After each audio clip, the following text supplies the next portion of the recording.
اللہم آتی نفسی تقواہا وزکیہا انت خیر من زکاہا انت ولیہا ومولاہا اللہم انی اسألک الہدی والتقی والعفاف والغنی اللہم انی اعوذ بک من منکرات الاخلاق والاعمال والاہواء والادواء آمین یا رب العالمین۔ ہم بات کر رہے تھے تخیلات کی کہ یہ چیز جو ہے یہ انسان کو غیر معقول چیزوں کی طرف لے جاتی ہے، خوابوں خیالوں کی دنیا میں لے جاتی ہے۔ تخیل شیطان کی پیداوار ہے۔ قرآن میں آتا ہے نا امانی کا لفظ، شیطان نے کہا تھا وَلَأُمْنِيَنَّهُمْ، میں لازماً جھوٹی آرزویں دلاؤں گا ان کو۔ جھوٹی آرزو کیا ہے؟ تخیل ہی ہے، اور یہ شیطان ہی ہے جس نے کہ تخیل کے ذریعے سے شرک کا چرچا دنیا میں کر دیا۔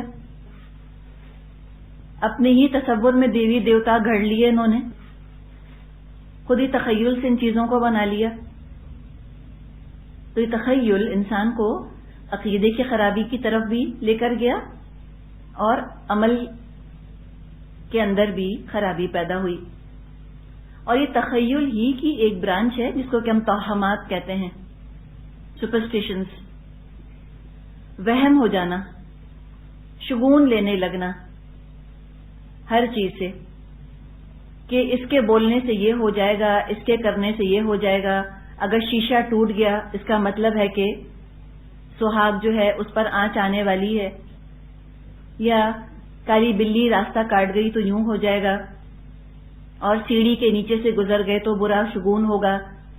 یہ سب شگون کیا ہیں؟ یہ سب توہمات ہیں، یہ تخیل ہی کی ایک شکل ہے۔ اور یہ چیزیں پھر انسان کو بزدل بنا دیتی ہیں، اللہ سے دور کر دیتی ہیں، طرح طرح کے وہموں کا شکار کر دیتی ہیں، عمل کے اندر شرک پیدا ہونے لگتا ہے۔ تو یہ توہمات، سپرسٹیشنز، یہ بھی تخیل ہی کی ایک شکل ہے۔ علاج یہ ہے تخیل کا اور وہم کا کہ شرک پر جو آیات آئی ہیں قرآن میں ان پر غور کیا جائے۔ جتنی زیادہ اللہ کی معرفت حاصل ہوگی، جتنی اللہ سے قربت ہوگی، اللہ کے کلام سے جتنا قریب آئیں گے، انشاءاللہ اتنا ہی زیادہ تخیل اور وہم کا علاج ہوتا چلا جائے گا، یہاں تک کہ تخیل اور وہم مٹ جائے گا اور اس کی جگہ صحیح چیز کا تصور دماغ میں آ جائے گا۔ سوچوں سے اور خیالات ہی سے متعلق ایک چال ہے جو کہ شیطان استعمال کرتا ہے، وہ ہے وسوسہ، کمپلسو تھاٹ۔ اس کا تو نام آتا ہے الوسواس، سورۃ الناس میں تو پناہ مانگی گئی ہے۔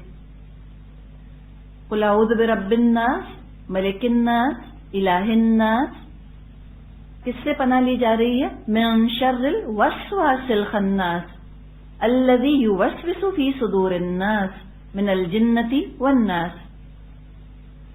اللہ کی پناہ حاصل کی گئی جو کہ انسانوں کا رب ہے، انسانوں کا معبود ہے، وسواس کے شر سے بار بار آتا ہے، پلٹ پلٹ کر آتا ہے اور وسوسے ڈالتا ہے انسانوں اور جنوں کے دلوں میں۔ حدیث میں آتا ہے، مضمون اس کا یہ ہے کہ شیطان کی تھوتنی ہے۔ تھوتنی سمجھتے ہیں جیسے ناک ہوتی ہے نا کتے کی یا کسی ایسے جانور کی، تو وہ ایک طرح سے سمجھے کہ اپنی ناک لے کر آتا ہے اور انسان کے دل پہ رکھتا ہے، یعنی سونگتا ہے، دیکھتا ہے، انسان کے دل کو دیکھتا ہے آ کر۔ اگر وہ انسان کے دل کو اللہ کے ذکر میں مصروف پاتا ہے پیچھے ہٹ جاتا ہے، اور اگر انسان کے دل کو اللہ کے ذکر سے غافل پاتا ہے دل میں گھس کے بیٹھ جاتا ہے، آکیوپائی کر لیتا ہے دل کو۔ اور اس کے بعد کیا ہوتا ہے؟ ان الشیطان یجری من الانسان مجری الدم، شیطان پھر انسان کے جسم میں ایسے گردش کرتا ہے جیسے کہ خون گردش کرتا ہے۔ دل یہ تو ہمارا پمپنگ اسٹیشن ہے نا، تو جہاں دل خون پمپ کرتا ہے وہاں وہ شیطانی وسواس بھی پمپ کرنے لگتا ہے، شیطانی خیالات گھومنے لگتے ہیں پورے جسم کے اندر، اور اس کے زیر اثر پہ شیطانی اعمال سرزد ہونے لگتے ہیں۔ اس وسوسے سے بھی محتاط رہنے کی ضرورت ہے۔ تزکیے کا ایک اہم ہدف دلوں کو وسوسے سے بچانا ہے، اور اگر وسوسے سے پوری طرح بچانے پہ قادر ہم نہ ہوں تو کم از کم اس پر عمل نہ کریں۔ جو خیال گندا دل میں آیا اس پر عمل نہ کیا جائے۔ ابن مسعود رضی اللہ عنہ فرماتے ہیں، نبی اکرم صلی اللہ علیہ وسلم سے وسوسے کے بارے میں پوچھا گیا کہ دل میں کفر اور شرک اور فسق و فجور کے جو وسوسے آتے ہیں ان کا کیا حکم ہے؟ آپ نے فرمایا یہ وسوسے خالص ایمان کی علامت ہے۔ کتنا اطمینان آپ نے دلا دیا ہم کو کہ مومن کے لیے تو گناہ کا خیال وسوسے سے بڑھ کر کوئی حیثیت نہیں رکھتا، جبکہ کافر کا یا منافق کا معاملہ کیا ہوتا ہے، اس خیال پر وہ تو عمل کر جاتا ہے۔ تو اگر کسی وسوسے کی حد تک محدود کر دیا کسی چیز کو، یہ ایمان کی وجہ سے کیا۔ ایک صحابی نے آ کر نبی اکرم صلی اللہ علیہ وسلم سے یہ بات کہی، مضمون اس کا یہ ہے، انہوں نے یہ کہا آ کر کہ میرے دل میں ایسے ایسے وسوسے آتے ہیں کہ میں ان کو زبان پر لانا نہیں چاہتا، میں بہتر سمجھتا ہوں کہ میں جلا کر راکھ کر دیا جاؤں بجائے کہ میں ان باتوں کو زبان پہ لاؤں جو میرے دل میں آتی ہیں۔ تو میں کیا کروں آپ بتائیے؟ آپ نے جواب دیا یہ تو ایمان کی علامت ہے، ایمان تھا تو تم کو سمجھ میں آیا کہ یہ غلط خیال ہے جو میرے دل میں آیا، ایمان نہ ہوتا تم پہچان بھی نہ پاتے کہ یہ غلط خیال ہے۔ اور دوسری بات یہ کہ چور وہیں پر آتے ہیں جہاں کوئی دولت ہو، جس دل میں ایمان کی دولت ہے وہیں شیطان ڈاکہ ڈالنے کی کوشش کرتا ہے وسوسوں کے ذریعے سے۔ تو یہ وسوسہ یہ شیطان کا عمل ہے، اور شیطان ایمان کا چور ہے، اور وسوسے پر پریشان ہونا ایمان کی علامت ہے، ورنہ اگر کفر ہوتا تو برے خیالات پر پریشانی نہ ہوتی۔ حدیث میں آتا ہے الحمدللہ الذی رد کید الشیطان الی الوسوسۃ، کہ اللہ کا شکر ہے اس نے شیطان کے مکر کو وسوسے کی حد تک محدود کر دیا۔ اتنی پیاری بات ہے، شیطان کی چال کو وسوسے کے حد تک محدود کر دیا، بس خیال پر کفایت ہو گئی، عمل نہ کیا اس کے اوپر، بچ گیا گناہ سے انسان۔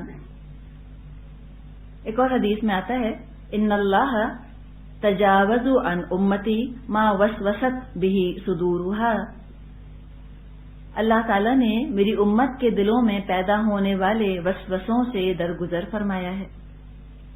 گناہ کا وسوسہ دل میں آئے اس پر مواخذہ نہ ہوگا جب تک اس پر عمل نہ کیا جائے۔ گناہ کے خیال کا فوری توڑ یہ ہے کہ اللہ کی پناہ مانگ لی جائے کہ اللہ میرے دل میں یہ گناہ کا خیال آ رہا ہے، اللہ تو مجھے بچا لے۔ جیسے یوسف علیہ السلام نے دعا کی تھی، انہوں نے دعا کی تھی کہ اللہ تصرف عنی کیدہن اصب الیہن واکم من الجاہلین، کہ اللہ اگر تو نے ان عورتوں کی چالوں کو مجھ سے دور نہ کیا، میں ان کی طرف مائل ہو جاؤں گا اور میں جاہلوں میں سے ہو جاؤں گا، یعنی مجھ سے خطا ہو جائے گی۔ تو اللہ کو یاد کیا انہوں نے، تو اللہ تعالیٰ نے بچا لیا۔ اب دیکھیں تصور اور تخیل اور وسوسے میں فرق کیا ہے۔ تصور اور تخیل میں انسان کی اپنی کوشش کا دخل ہوتا ہے، ایفرٹ کر کے، محنت کر کے اور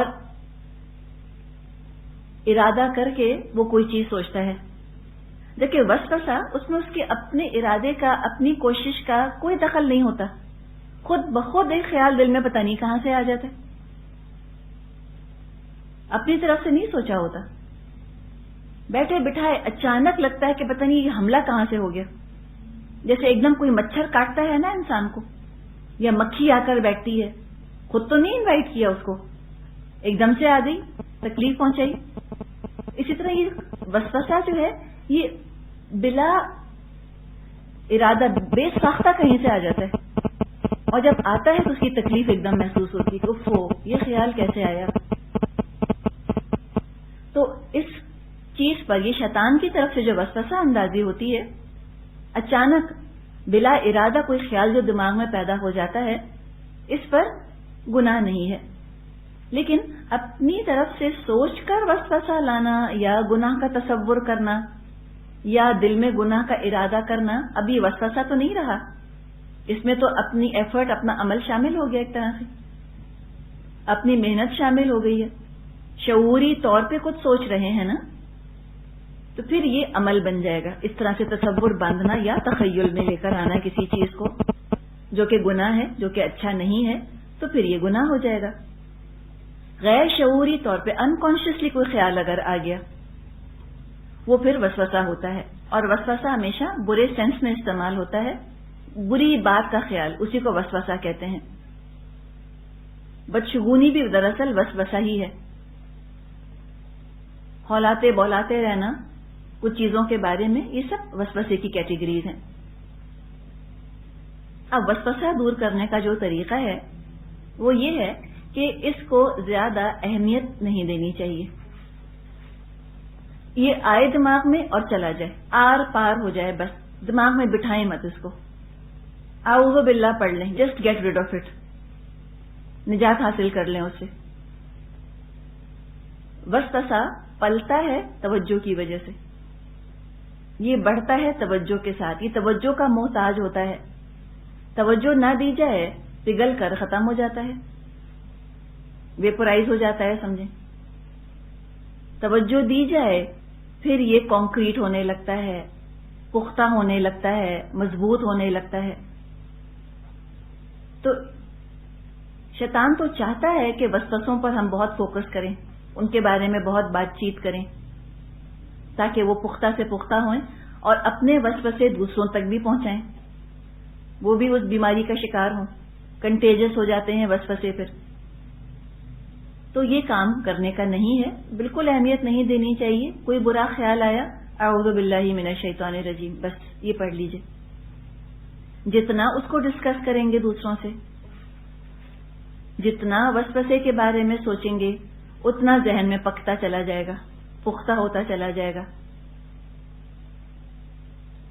ایک اور اس کا علاج یہ ہے، خود کو کسی کام میں لگا لیں، اور اگر وہم آ رہا ہے کسی چیز کے بارے میں کہ یوں کروں گی تو یہ ہو جائے گا، تو پھر وہ کام ضرور کیجئے تاکہ وہم نکلے اور پتہ چلے کہ سب جھوٹ ہے اور کچھ بھی نہیں ہوتا۔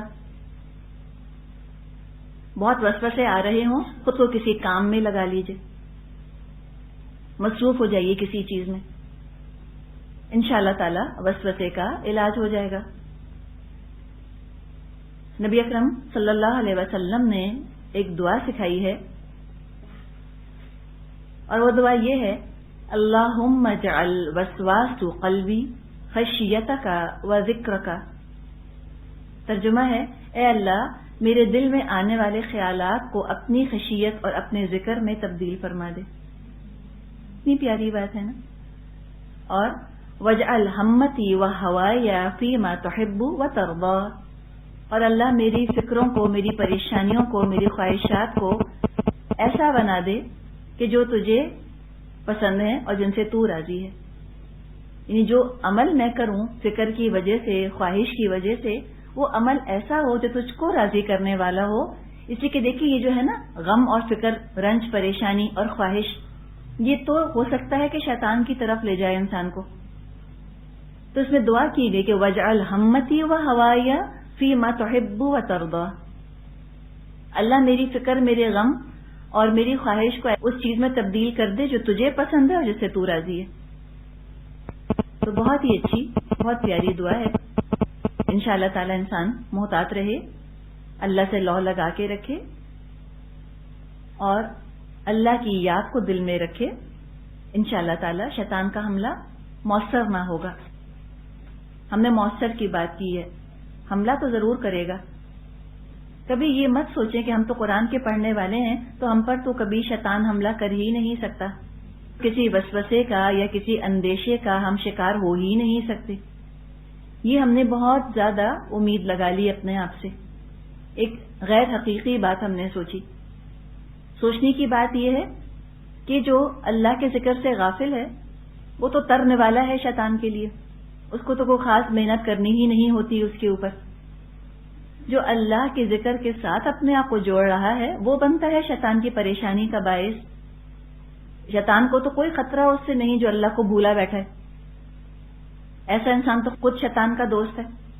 شیطان کو تو خطرہ اس سے ہوتا ہے جو تعلق اپنا قرآن سے جوڑ لے، سب سے شدت سے وہ اسی پر حملہ آور ہوتا ہے، سب سے زیادہ اسی کے پیچھے پڑتا ہے، بہکاتا ہے اور غافل کرنے کی کوشش کرتا ہے اور فکروں کے اندر الجھاتا ہے اور اللہ سے دور کرنے پر وہ محنت مشقت کرتا ہے.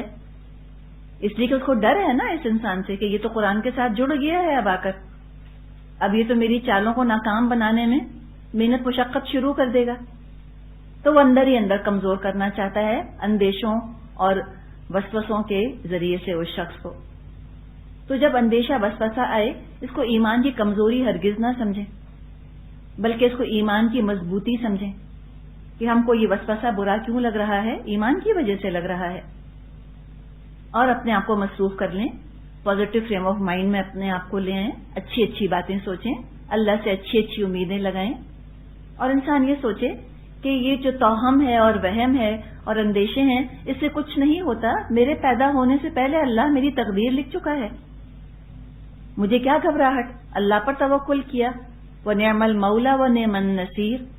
اللہ تو بہترین مولا ہے، بہترین مددگار ہے، میں مومن ہوں، مجھے کیا فکر. تو وسوسوں کی حد تک پھر بات نہ رہ جاتی ہے، اس کا نیگیٹو امپیکٹ، منفی اثر زندگی پر نہیں ہونے پاتا. اللہ تعالیٰ ہم کو توفیق عطا فرمائے کہ ہم اپنے خیالات کا تجزیہ کر سکیں، ان کا جائزہ لے سکیں، اور اللہ تعالیٰ سے دعا ہے کہ اللہ ہمارے خیالات کا تزکیہ فرما دے، ان کو پاکیزہ کر دے. والآخر دعوانا ان الحمد للہ رب العالمین. سبحانک اللہم و بحمدک نشہد ان لا الہ الا انت نستغفرک و نتوب الیک.